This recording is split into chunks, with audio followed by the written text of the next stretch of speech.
Hey now, welcome to another episode of Whiskey and We. I am your host Terry, here to bring you shits and giggles or whatever you want to say or however you want to take it. I hope y'all had a good week. My week was pretty hectic. Nonetheless, it feels like the longest week ever, but here we are getting close to the end of the week. So, just grateful that another week is down and I'm here another day, breathing and alive. So announcements, I don't even have any announcements this week. So other than I'm over this fucking weather because I feel like it's going up and down, and I'm trying my hardest not to deal with this bipolar shit getting me sick. So you guys make sure you dress appropriately. I know we waiting for summer, but it seems that Mother Nature is still making up her mind on what she wants to do. So it's supposed to be nice this weekend, though. I think it's gonna be a really good weekend, really good vibes turning up. We can go ahead and jump into what's the whiskey friend. So let's get it popping. We can start off with Beyonce. Why even question it? We started off right. Let's start off with Beyonce. So I'm sure all of the stands, all of the beehives, they know that it was announced over the weekend. I guess sorta announced in a way over the weekend that there could be a potential project being done with Netflix and Beyonce. Netflix posted sort of a cryptic type tweet. It showed Homecoming, but obviously the Beehive, when it comes to Beyonce, they are masters at investigation and figuring out what the hell she's doing. And she has honestly trained, I guess, the fans to be that way ever since she started dropping albums and projects and shit without announcing it. So there was some speculation before that fans are thinking this is something that Beyonce's working on, people getting excited, and to be confirmed, it is something that Beyonce is bringing to Netflix, her film Homecoming. So this is supposed to premiere April 17th.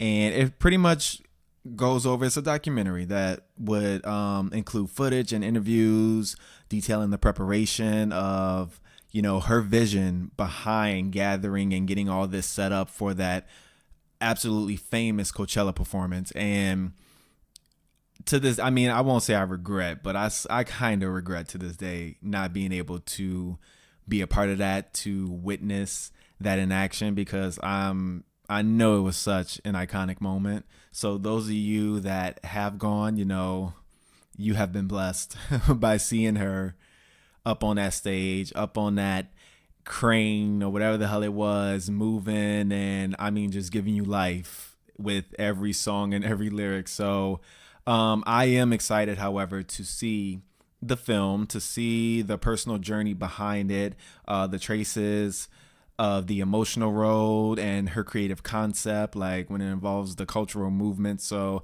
I think this is going to be great, a great view, a great watch. So I am looking forward to it. And I know the Beehive stands are just absolutely and glorified that this is happening. So definitely look out for that. It should be, I want to say, within a week of this recording date. So yeah, it's going to be good. Very, very excited. And speaking of Beyonce and speaking of Coachella, it was just announced, unfortunately, that Solange has canceled her Coachella set. I want to say like less than a week of her to even hit the stage. The reasoning is said that it was due to major production delays. So she will not be performing at this year's festival. So for people who have gotten their tickets and we're looking forward to seeing her, damn, I feel bad for y'all. Shit. Oops. You'll be all right though. Who knows when she will grace the Coachella stage again. It was said though, however, that there will be a future performance. So, they wrote that she sends her sincerest apologies and looks forward to performing at Coachella in the future. her cancellation is going to apply to both weekends of the festival. So, I mean, damn, that just sucks. It's just unfortunate for people who are really going to see her, because I know everybody has their personal connection to all the, different types of artists, and some people will go just to see that artist. I know when I went to I forgot the name of it. The thing that was in New York last year, Panorama, I want to say it was. It was a good year though. When we went to Panorama, I had already seen Janet. I was excited to see SZA, if anything, over Janet this time, because I've already seen her perform. But the people I was with, I could tell that they were more excited just to see Janet. So I know other people were there to see Lil Wayne, and Lil Wayne very last minute canceled, and it was just like told 20 minutes after he was supposed to even hit the stage. So I know people were booing, people were over it. So I can definitely empathize and understand for those that are upset that they got their tickets and they're looking forward to seeing Solange, but now she's not going to even be there. A rep for Solange tweeted and declined any comment further onto information on like what is really going on, or to further explain why the cancellation. Solange hasn't commented herself on the cancellation, but she was supposed to perform alongside, I think it's Kid Cudi, it's going to be Weezer, FX, Twin, J Balvin. Half of these people I don't even know, other than like Kid Cudi. I know a little bit of Weezer and J Balvin, but I mean, it should still be a good show. And I don't know, I never been to Coachella. I'm not the kind of person to be waiting too long trying to get a seat or standing and shit. I done passed out, and the way my knees are these days, they don't work like they used to. So that's unfortunate, but I'm sure people will still have a good time. The weather should be nice, whatever. So, okay, so what I got for y'all next is this situation with what's going on with Kodak Black. So in the passing of Nipsey, there's still a lot of attention being brought to this, still a lot of condolences and support. And this week, as like I'm recording this early, but this week is going to be the memorial and everything for his passing, and people are still mourning and grieving and everything. So you got Kodak Black. I think it's less than a week, if I can recall, of his passing. He goes on, so he's being slammed right now for his just antics and his voice, and probably the way he looks, because sometimes I don't get it. But he goes on live and decides to sort of in a way shoot his shot at Lauren London. So he says things, he stands there on this live shirtless. I don't know why this man is always shirtless on live, but he goes on to say he'll be the best man. Like, shit, she's a widow. He'll be the best man he could be for her. He'll give her a whole year. She might need a whole year to be crying and shit for him. So just things that are at this moment in time deemed very, very inappropriate and just uncalled for, and not meant to be spoken of like this early. So, he got a lot of backlash from that, and the community wasn't having it, and a few rappers and a few radio stations wasn't having it. T.I. stepped in and posted a video on social media to say pretty much you're out of line. Like, you're out of pocket, you're out of line. You shouldn't be doing shit like this. I know The Game, as emotional as he's been during his passing and this time, he got on IG, of course, and just kind of went off and was like, the shit ain't cool. We don't play that. Just really getting on to him. A lot of fans or a lot of social media people decide to go at him, like, yeah, definitely inappropriate, like not called for. So yeah, Kodak gets on and I guess delivers this half-assed sort of contradicting apology. It's just, I briefly heard it and I was trying to follow this story, but I couldn't even understand what the fuck he was saying half the time, to be honest. But he gets on and he says if he's disrespected Lauren London in any type of form, he's sorry, even though he doesn't think he disrespected. So it's just like even that tone and that delivery is very fake as hell, passive aggressive ass tone. Like I don't think I did anything, but if you feel I did something, then my bad type shit. Like that phony ass apology, you can take that and you can keep that. You might as well not say anything. He goes on to say, that's how y'all feel in regards to T.I. in the game. That's how y'all feel. That's how y'all feel. Rest in peace to Dude, though. Like, rest in peace to Dude. What the fuck you're talking about? Like, you can't even say the man's name. Rest in peace to Dude. So this was just a situation that I was kind of trying to keep touch with to see how this goes. And like I said, a lot of radio stations weren't having it for sure. I think Power 106, they announced that they won't be supporting his music. He had something going on at a trap museum that I never heard of. They were taking down his artwork. So a lot of people are affected by this comment. And, you know, he just continues to not give a fuck in a way. Like he'll deliver this sort of apology or whatever, but it's this young generation, like just this lack of respect and this platform on social media that they feel they need to get on and say shit like this is just not cool. Like where's the respect and where's the decency to show like this man just passed and everything? And it's just crazy. I was just talking about this last time. Like just be a human for once and have some fucking common sense on, you know, I shouldn't say shit like this. Like, this is inappropriate. So my thing is, though, even aside from all this and his dumbass antics, this is why I feel like I don't understand the whole live thing. And that's why sometimes I question the young generation when it comes to social media and the negative aspects of technology. Because even if that was something that he felt he wanted to say, why do you have to necessarily get on Instagram Live? So I'm not really used to Instagram Live. I never have done it and I really don't know what it's about.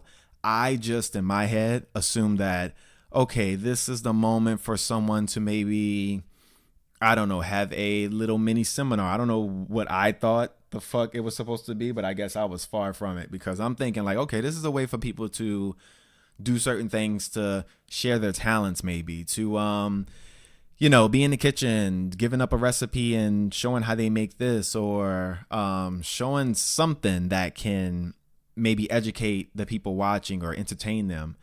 I get on his IG Live and this nigga's just standing there shirtless and I'm confused. I don't know. I'm questioning myself. Is this what people do on IG Live? Like, why do we feel the need to get on here? Why do we feel the need to document every little part of our lives? Like, what happened to privacy? This comment that he made, if he felt that he needed to make such a dumbass comment, he could have done that in the four walls of his home with his homeboys or whatever that he had standing around and shit. Why do we have to take it the next step further to record it for millions of people to see, for thousands of people to see, and then you say some dumb shit like this? This is why I've always questioned like that lack of privacy and the wanting everyone to be included in your life, but then at the same time feeling like you have no secrets to yourself. You have no privacy, but you make these choices to put everything online.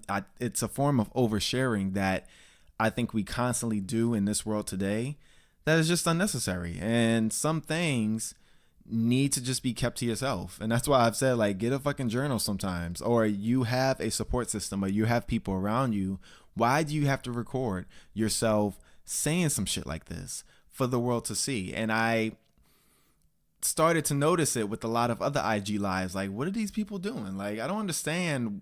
Correct me, educate me. What is the point of IG Live? Because it looks like people just get on to see what other people are saying about them and they'll stare at the screen. I don't know what's going on. So that shit is definitely not for me. But that just goes to show like the oversharing part. Like there's plenty of things that we just need to keep to ourselves. That shit could have been kept in your head. That shit could have been typed in your phone, in your notes, or it could have been vocalized to a homeboy. But we need to stop feeling like we got to record everything. We got to put everything online, because then shit like this happens and it just keeps causing these dumbass situations with people when they do stupid shit like this that I'm just still trying to understand. So yeah, the story is still developing.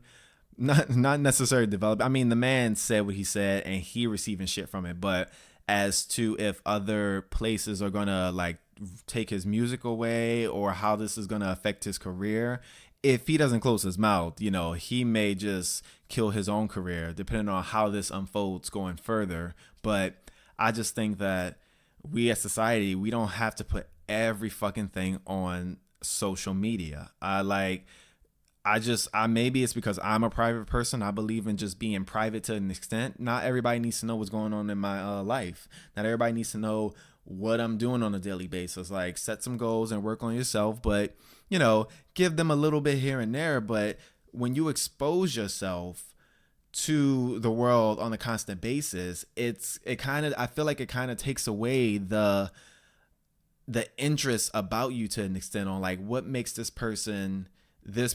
Like it leaves that question mark of inquisitive, like wanting to know this individual. Who is this person? All that's done because you put everything. It's like people you don't even know on a daily basis know everything about you because of how you carry your social media and the shit you say sometimes. So yeah, I mean, he gotta just be smart, and just doing dumb shit like this, and him and T.I. going back and forth, and he talking about the thing on T.I.'s lip, and it's just, the young generation is just very disrespectful sometimes. People like him, and these are people, once again, that I've said, have a platform and how they abuse it, and he's sitting up there looking like a black Lisa Simpson with his shirt off on this fucking IG live, and I'm like, what the fuck am I watching, and what is he even saying? Because that, I don't know what the fuck is going on with manz, but get your manz. Y'all get your man's. I don't listen to his music. I'm definitely not into that. I don't like the way he raps. It's just not for me. So yeah, be smarter. Don't be doing some dumb shit like that. Like, y'all young folks, and I'm not saying as if I'm old, but you got to have more common sense, and you got to think twice about certain things. Like, how would this affect certain people?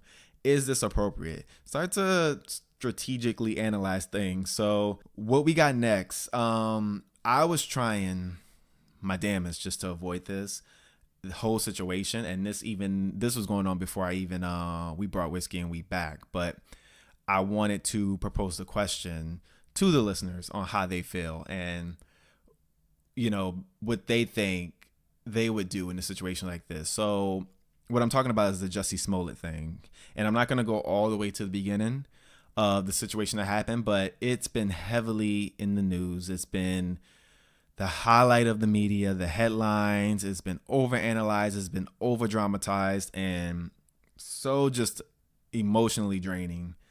Just to wrap it all up in one, the whole investigation and everything, and him claiming to have been attacked by what was believed people of caucasity with MAGA hats on, being assumed it was a hate crime and everything, and then the investigation started to get tricky, and eventually things were adding up, in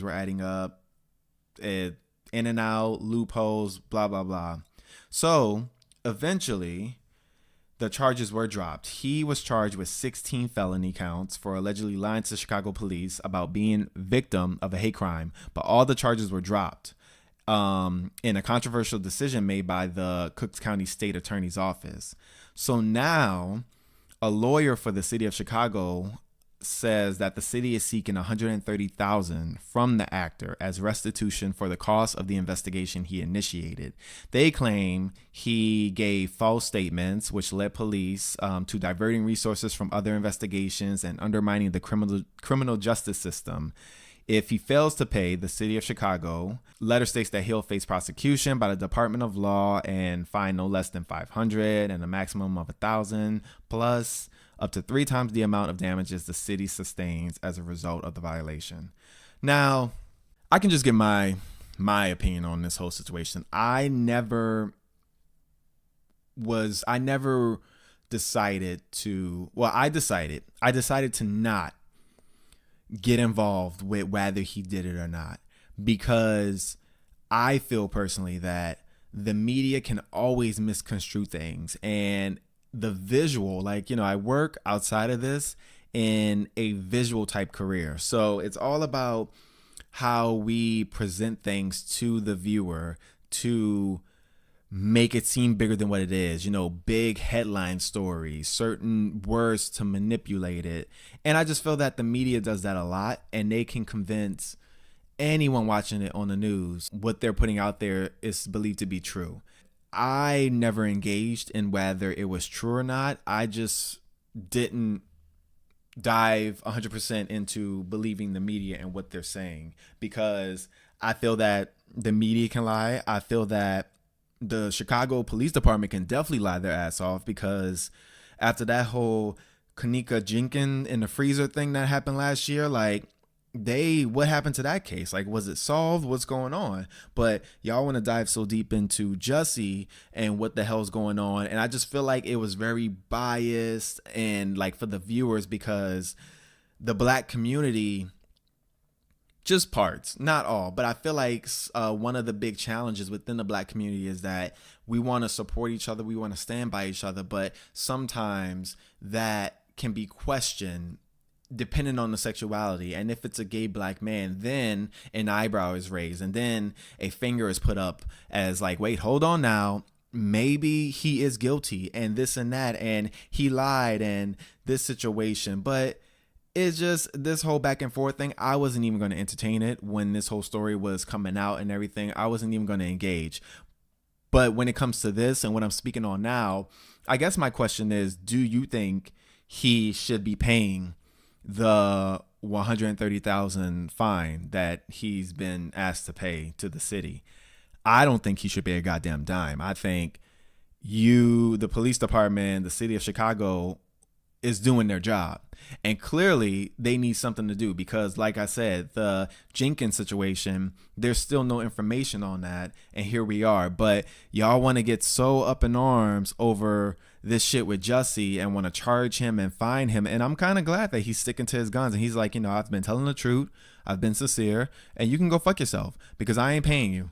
So if there's anything I stand behind, I do stand behind that. Like, coming after this man for money, like at this point, the 16 charges were dropped. So something is not being said to the forefront in media and in the news that we just don't know about. We don't really know what's going on behind the scenes, but it's been long and drawn out. And you didn't bring this black man down. So now you're trying to go after his pockets and have him pay because y'all had to do y'all job. Y'all had to go into this investigation. Like, get the fuck out of here. Like, people, you give them an inch and they really do take a fucking mile, and so on. It's done. It's over with. And I think it's time to move on, but they're really still trying to pull this man down to the point where I'm just tired of seeing his name in the media. Like, just let it go at this point. Just move on and try to do better at your fucking cases, because this shit was all over the place, and they managed to find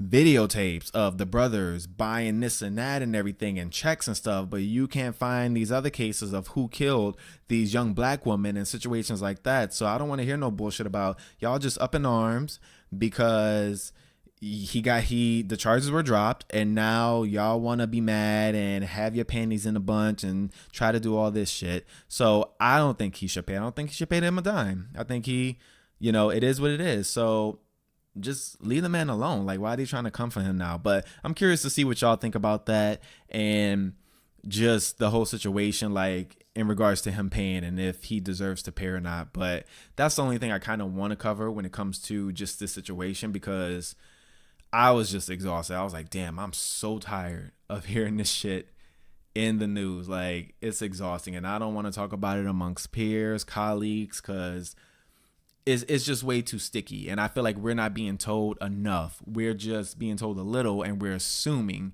and being led to what we think the truth is, when it could be the wrong area. So yeah, I guess last for What's the Whiskey, friend? So this past weekend, I saw all my glorious and beautiful Instagram followers up in Miami Pride. So I hope y'all had a good time. It looked lit. The party was nonstop. Some of the places y'all were staying at was beautiful. I've never been to Miami Pride, and I'm okay with that. But y'all go, y'all have a good time, y'all live y'all life. I'm not gonna hate. It's cute to see it every year. Like y'all get ready to go, and the weather was looking nice, and the brunch parties are popping. So yeah, like live your life and do your thing, get fucked up, and be safe. So what I want to talk about that is though, when it comes to Miami Pride, is I want to talk about Dwayne Wade. Congratulations to him on his retirement, by the way, from Miami Heat. He put in his time, and it was an emotional farewell. I caught like peeps of it and everything, so that's great. But what I really want to give him kudos on is him being there with Gabrielle Union to show support of his 11-year-old son at Pride. So they posted pictures on Instagram of them actually at Miami Pride with their 11-year-old son Zion, with his 11-year-old son Zion and the family. My point is, like, kudos to you. Like, motherfucking pat on the back to you for being a black father in support of his young gay son. And I mean, gosh, that it just melts my heart. Like, I just love seeing, that's the type of love that we need to see more of. And I mean, not only within the black community, I feel like it's a topic within the black community that we don't talk about enough, but overall the world, I just think it's setting the right example. It's showing the right message and the right energy, and just supporting this individual and his sexuality and who he identifies as and how he feels. So I just thought that was great. And we need to see more of that from black fathers and black mothers. Now we're going to get into the debate, because this is where it gets a little sticky. So not everybody feels the way I feel, obviously. A lot of the comments on social media, a lot of people's opinion of this question whether it was too early. A few scenarios. They question whether it was too early to be bringing your child at the age of 11 to Pride. And then they also questioned, a lot of females at that, and I'm going to call y'all out on this one, he's too young to even know if he's gay or not. Now this, I mean, it's crazy that I have to attempt to explain this to people who are still uneducated and still a little ignorant against, like, when it comes to the understanding of what it means to be gay, and this whole, like, it's a choice thing. And I sometimes, like, at this point, I'm just getting so frustrated with having to explain this to people. Like, we should be in this day and age where you should know by now, but apparently people don't know, and apparently people are still ignorant, and people are still stupid. So a lot of people were in the comments showing hate, throwing shade, saying he's too young. How does he know he's gay at the age of 11? And I like a lot of the clapbacks from people saying, like, one person wanted to have the audacity to say, oh, he didn't even taste the cat yet, and he talking about he gay. And then some female, it was so funny, she responded, well, how many dicks did you lick before you decided that you were straight? Like, think before, this goes to the whole, think before you say some shit, because y'all sound dumb as fuck. Like, it's just ridiculous how the world works sometimes, and it continuously gives me headaches to try to calculate this in my head. But think of how dumb you sound.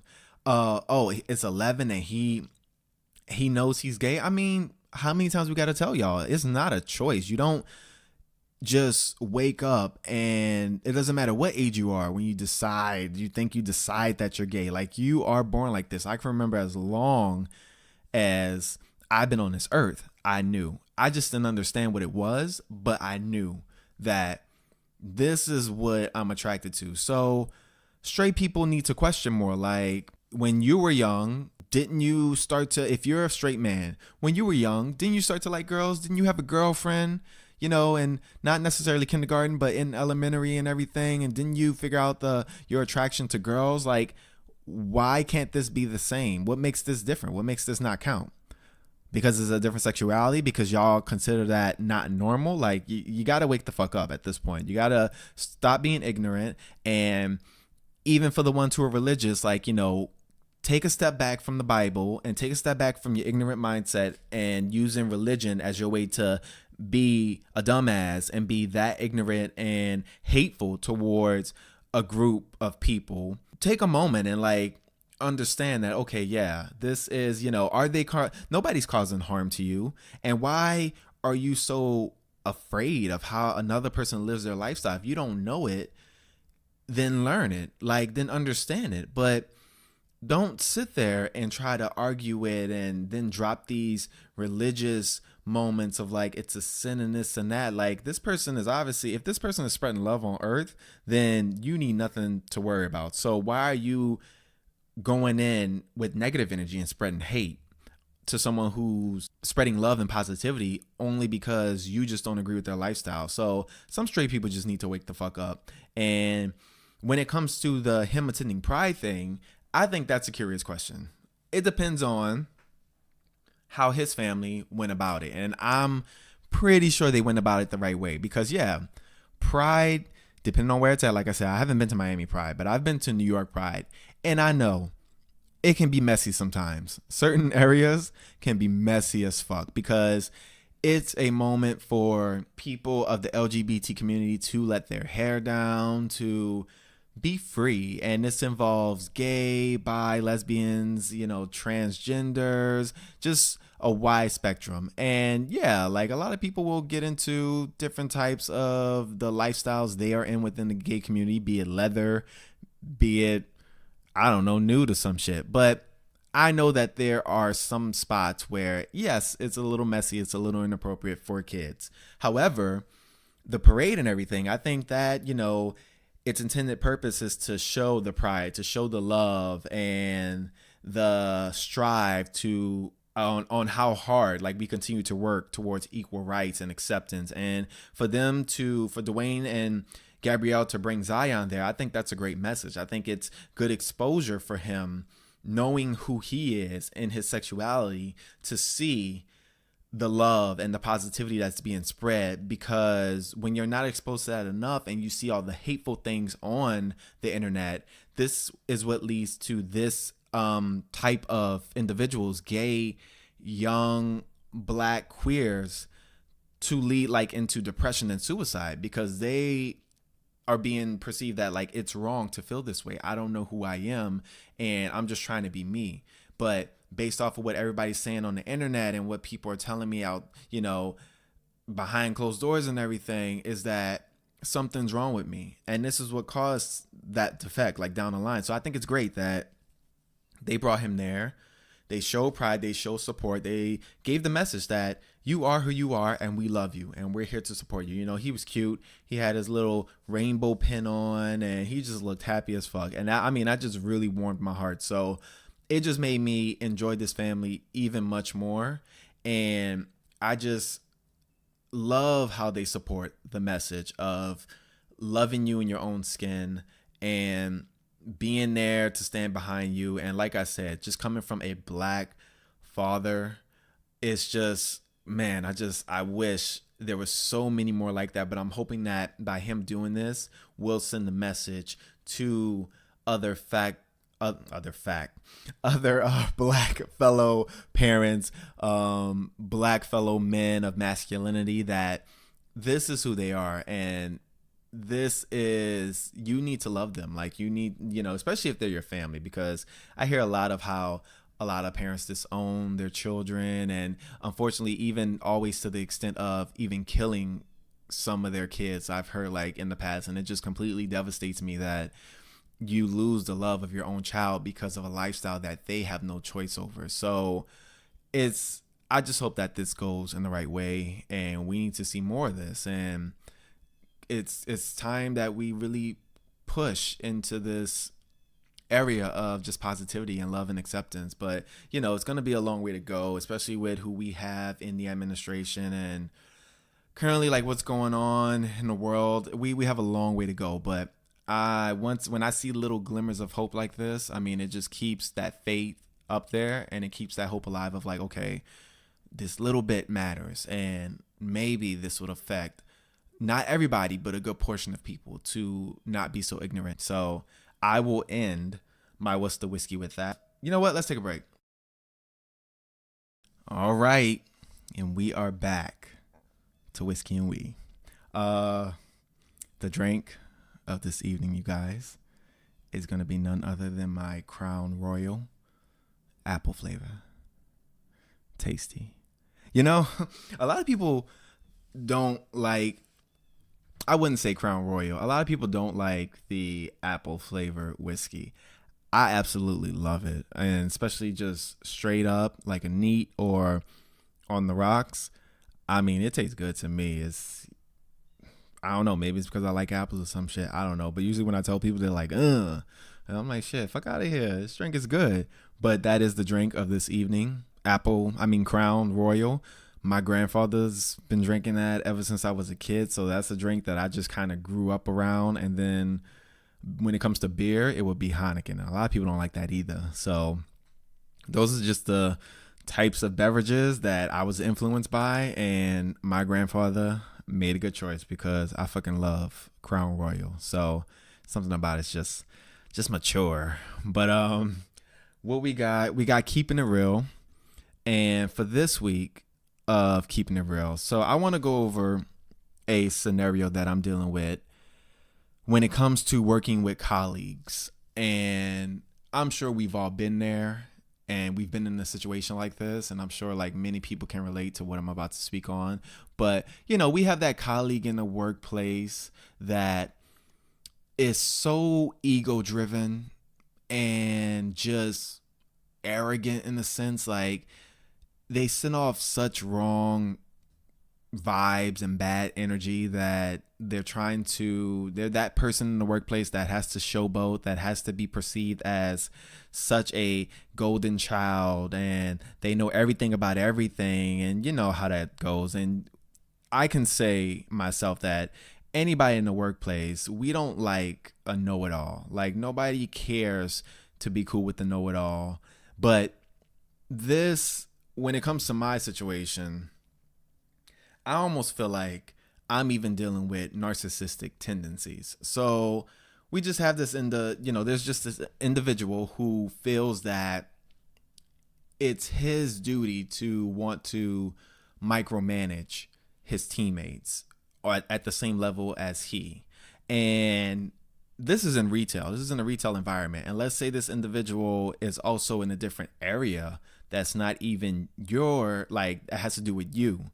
So you have your own area or your own projects that you're working on, and this person has his own projects that he's working on. So I'm dealing with an issue where, I don't know, sorry, I just burped, so I didn't want to be rude.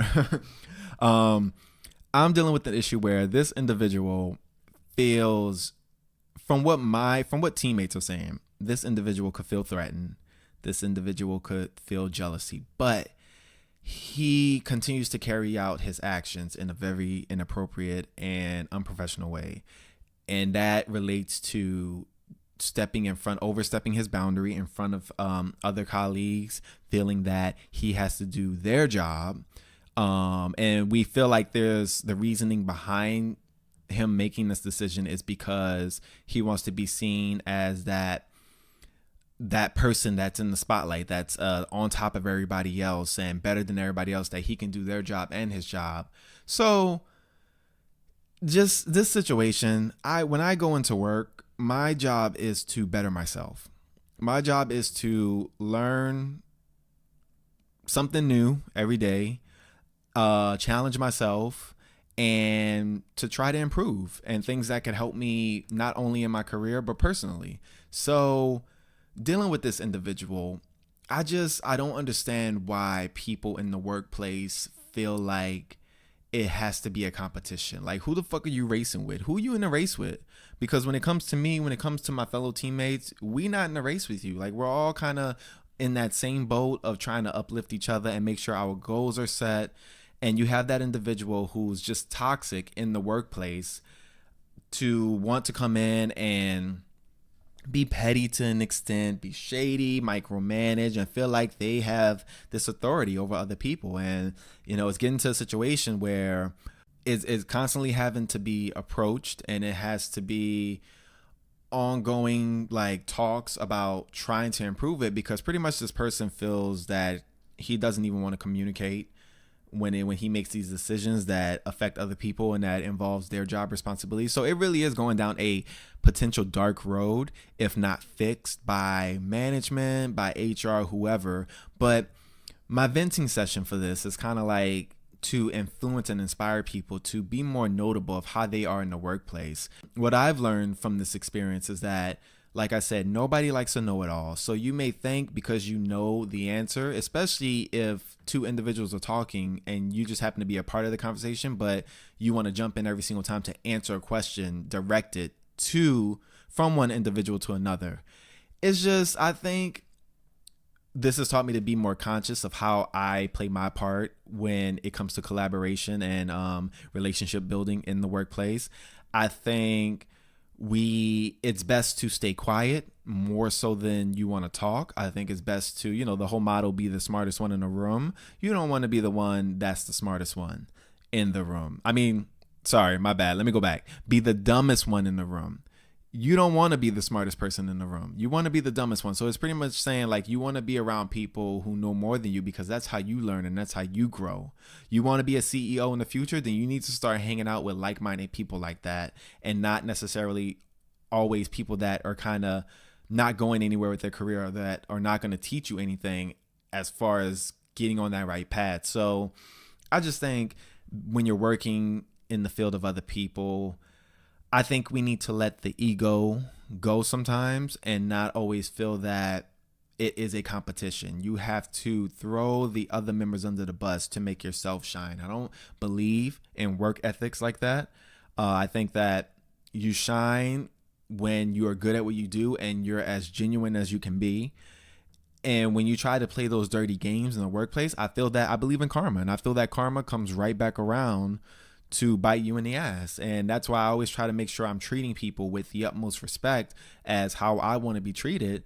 And I'm not trying to be spiteful or do things behind people's back. And it just baffled me with this whole situation going on that people like that in their 30s actually exist on this planet. And they wake up with the energy to try to fuck someone else's day up, and even to the extent of trying to get people in trouble and putting their job in jeopardy. I just don't fuck with shit like that. And luckily I've composed myself over the years, because the New Orleans will come out of me real quick and it wouldn't be a pretty thing. But this really just taught me to be more positively engaged in the workplace. Look out for each other. I think a lot of people misconstrue the title of management and leadership, and people think that they're a leader when they're actually a manager trying to manage people. Don't micromanage people. Like, build trust with people and try to understand that these people have a background, they have an experience. And if I'm not coming to you saying I need to know this, but let's say I'm venting, like, oh man, it's been a challenge this week trying to work with so-and-so, or just trying to do this. That's just me venting. But you don't have to jump in and feel like you know everything about everything. It just makes you look arrogant and it makes you look dumb.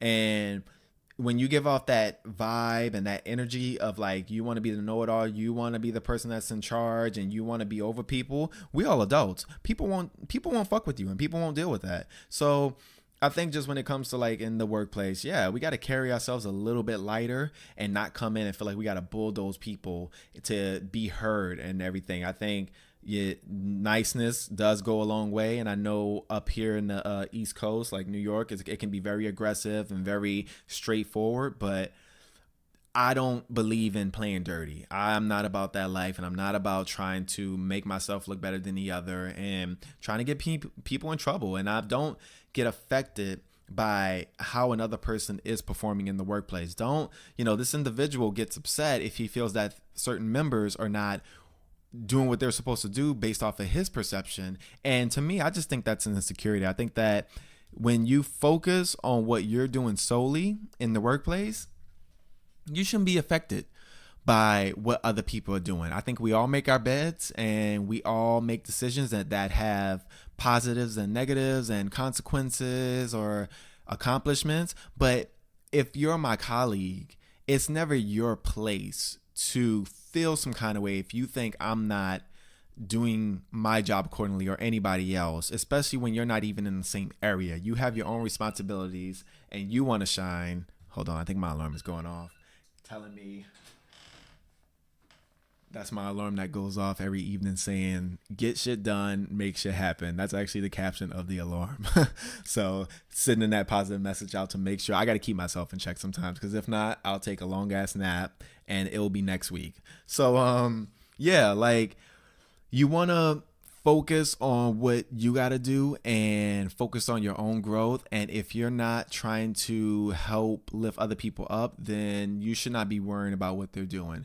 And I feel like I see a lot of that. It could just, I'm not going to say it's just retail. I think it's in a lot of other places, because when I share this story with a lot of other people from different work environments, HR and all these other fields, they say, yeah, it's like that. Like you have those people who wake up with this agenda to try and I guess strategize negatively against other people in order to make themselves look good. That's sociopath narcissistic tendencies that I just don't fuck with, because that means that that person is capable of anything and they only care about themselves and they don't care about your well-being at all, as long as they do what they got to do to get what they need to get. But just my note to my friends and my listeners is like, when you're in the workplace, how are you coming off to people? Are you overanalyzing a situation that shouldn't be overanalyzed? Are you focusing on the negative in people? If there's an issue with someone, have you tried to make it better? Have you tried to improve the relationship? Or do you just think it's all about you? And you think that you deserve this and these people get by, or you're not getting your word. If you feel that you're not getting what you deserve, then you're more than welcome to leave the company and do what you got to do. But sending those type of negative vibes to other people who are just trying to make a living, who trying to do what they're trying to do, if you're not a manager, then this should be something that is none of your concern. So that's just my vent. Yeah, that's the shit that I gotta deal with, and that's why this week has been feeling so fucking long. But I think when people really just set their minds to what they need to do and try to be that optimistic individual, I think you attract situations like that. But when you are trying to play a dirty game, I think that you only get dirty results. So that's my keeping it real. What we got next is me versus the media. And for those who aren't familiar with it, I mentioned last week, this is a new segment that I want to start doing where I pick a topic. It's sort of like a keeping it real section where I vent, but this involves strictly things that I see on the media that make me go, that I have to question, and some things that I'm sure a lot of other people are like, why would you do this? But they just don't say it. So it's kind of saying, in a sense, what other people think, and just challenging it on why we do some stuff like this that I myself may not necessarily agree with. So for those who listening, if you do this, don't take it personal. It's just my opinion. You can do whatever the fuck you want at the end of the day. I just like to challenge certain things, and anybody that feels some kind of way, you're always willing to reach out and we can talk about it and we can educate each other. So yeah, don't take it personal. It's all fun and games. But what I want to talk about for this week, for me versus the media, I want to talk about putting snapshot arguments online. So what I see every now and then, and what I'm trying to understand, is this whole situation. Like if I'm on Facebook or I'm on Instagram, and I've seen it plenty of times, where this goes back to the oversharing. Like it ties right into that, where if you're having an argument with someone, why do you feel the need to take a snapshot of that argument to post it online for the world to see? So I'll be honest, in my opinion, I think some people do it, if not all, to get justification of why they feel the way they feel, or to make it look like as though they are in the right for whatever they're arguing about. I've seen situations where it's been private. It's been people who's been friends for a long time and this and that. And I'm just questioning myself, like, why would you put this on the internet? Like, and some of it has been so intense. Like, you witness the ending of a decade relationship or a with a boyfriend or a girlfriend or a best friend or a family member. And it's kind of sad to see sometimes that we are so quick to be upset in the moment, and we're upset and we feel like we've been betrayed or we've been hurt, but then we want to go and take a snapshot and show all of the people, the half the people we don't even know on social media, look at what's going on in my life right now, in hopes that people will comment and be like, damn, that person's crazy, or damn, like they wrong for that, or you're right and this and that. I try to further push the boundaries and like look at it from an analytical like mindset. Why does a person, what convinces them in their brain to want to go ahead and post this? And like I said, I think I feel like it's mostly for justification. I think it's just situations where you can just, first of all, some conversations, if it's a big relationship and it's important, should be had phone call or face to face. We are easy within our comfort zone of having these long drawn out arguments through text message, which can sometimes be misinterpreted because we assume the tone of the person based off of how we're reading it and the emotion that we have at the moment. So when you're having an argument through text, it can always go a way that you're not expecting it to go, and that is not always a good way. So I don't think arguments should always be had through text, depending on the type of argument. But aside from that, yeah, it absolutely should not be posted. And to continue posting your personal business like that, especially the people who like to date and then they like to post their relationship problems, it don't make you look cute. Like, I don't think it makes you look cute. I think it makes you look messy, and I think it makes you look petty as an adult to not try to focus on fixing the problem or figuring out what works for you and what doesn't work. But instead, we go and we want to post it for people to see, and so they can place their opinion on it, further manipulating you into thinking you're like, yeah, I am right. Like, fuck that nigga, fuck that person, this and that. I have a right to do this, and just be petty. And some of the conversations, I'm like, damn, y'all just all I see is just insecurity. Honestly, all I see is insecurity. If you were secure and confident and you really cared about the relationship, you wouldn't be posting it for the world to see. You would be focusing on trying to better that relationship.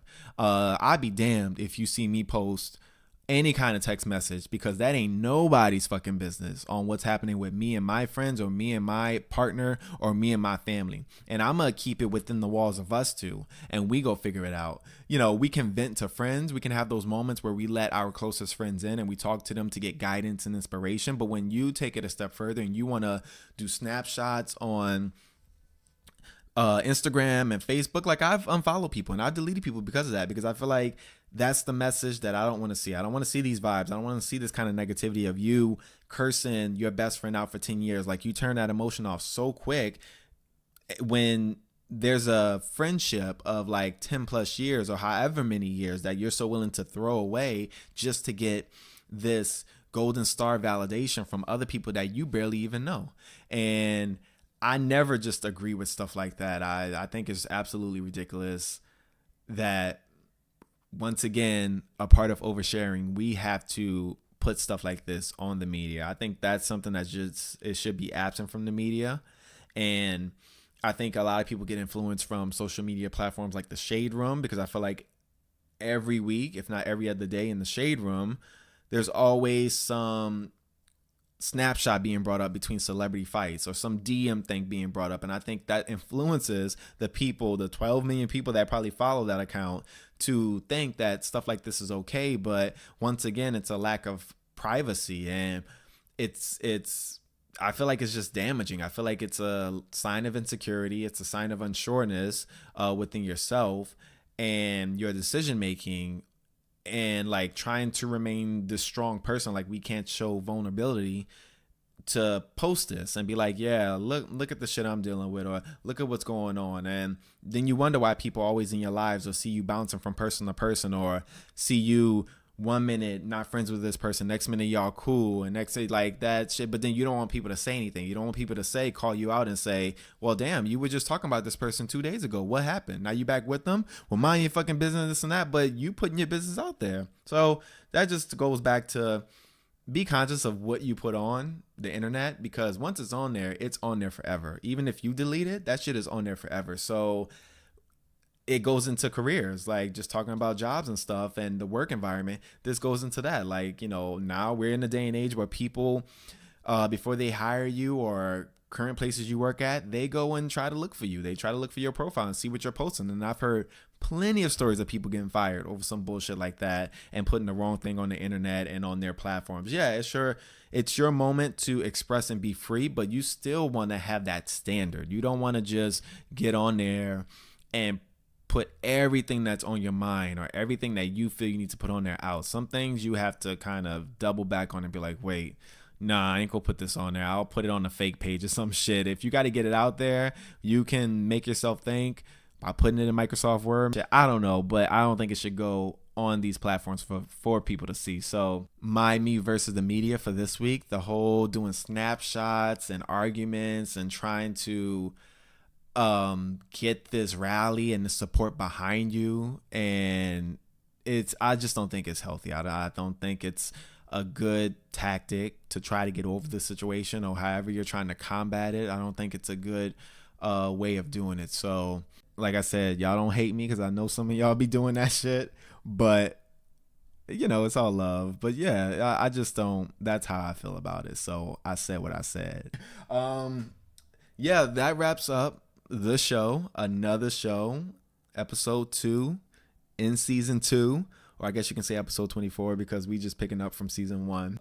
Let's see, I got any shout outs this week. I want to shout out my homeboy Chase. He is the host of the Cookout podcast. I'm sure you all have heard of him on the last season. He's my bro. Big support of what I do and always backing me up, and I just appreciate all the love that he gives, and I want to see him do great things. So my shout out will go to him and all, like him helping me and just making sure I'm good, and we really have built a good friendship, and I appreciate that, and I'm grateful to have a friend like him in this world. So a big shout out to him. He's doing big things. He had his live show back in January. His birthday's coming up. Happy early birthday. So I know you're about to turn up in LA. I send you positive vibes, man, and I just, want to see you do good from here on out. So yeah, shout out to him. Also, before we wrap up, like I said, every episode, social media, I am on Instagram. I'm also on Twitter. And when it comes to streaming services, you can check me out on Podbean, iTunes, obviously, Android apps, figure it out. And then we have Spotify, and we also got YouTube where the episodes upload, but it's just the audio. You have many of options and many of varieties at the moment. Like, there's more to come, but right now you have a good cluster of things that can be streamed for the Whiskey and Weed podcast. Also, I do want to give a big thank you to the listeners. I'm back on track with the season, and the numbers are going up, and the people are back on to listening to it. So I do appreciate the love. Never hesitate to reach out with any kind of questions, any kind of collaborations, any kind of sponsors. Reach out to me at whiskeyandwe@gmail.com, and we can go from there. But yes, I do appreciate the love and support, and I love you all. Thanks for the positive vibes and the positive energy. So with that, I hope you all have a fucking fantastic week wherever you are.